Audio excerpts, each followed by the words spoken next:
Wizard studies में आप सभी लोगों का एक बार फिर से स्वागत है। ये है स्वर्ण रेखा नदी। हाल ही में पश्चिम बंगाल के झारग्राम में स्वर्ण रेखा नदी से एक अजगर को बचाया गया, जिससे इस इलाके में हड़कंप मच गया और ये स्वर्ण रेखा नदी चर्चा में आ गई। इस नदी के बारे में जान लें तो यह पूरब की ओर बहने वाली सबसे लंबी अंतर्राज्यीय नदियों में से एक है। स्वर्ण रेखा का अर्थ है सोने की धार। इस नदी को सोने का भंडार कहा जाता है। यह नदी झारखंड, पश्चिम बंगाल और उड़ीसा राज्य से होकर बहती है।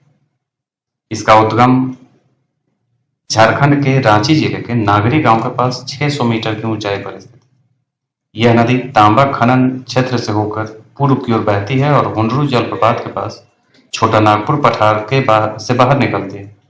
पूर्व की ओर बहते हुए पश्चिम बंगाल से होकर बहती है और यह नदी प्रमुख औद्योगिक शहरों जैसे कि जमशेदपुर, चाईबासा, रांची, भद्रक से होकर गुजरती है और उड़ीसा के कीर्तनिया बंदरगाह पर बंगाल की खाड़ी में मिल जाती है, यानी कि इसका मुहाना उड़ीसा में बनता है। यह बेसिन उत्तर पश्चिम में छोटा नागपुर पठार, दक्षिण पश्चिम में ब्रह्मणी बेसिन और दक्षिण में बुढ़ा बलंगा बेसिन और दक्षिण पूर्व में बंगाल की खाड़ी से घिरा हुआ है।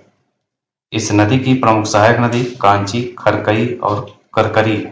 तो ये झारखंड की एक महत्वपूर्ण नदी है और खास करके टाटा नगर, जिसे जमशेदपुर कहते हैं, ये इसी स्वर्ण रेखा नदी के किनारे ही डेवलप हुआ है। तो ये था आज का स्वर्ण रेखा नदी। इसी ढंग के अन्य अपडेट के साथ हम फिर मिलेंगे। आज के लिए इतना ही। धन्यवाद।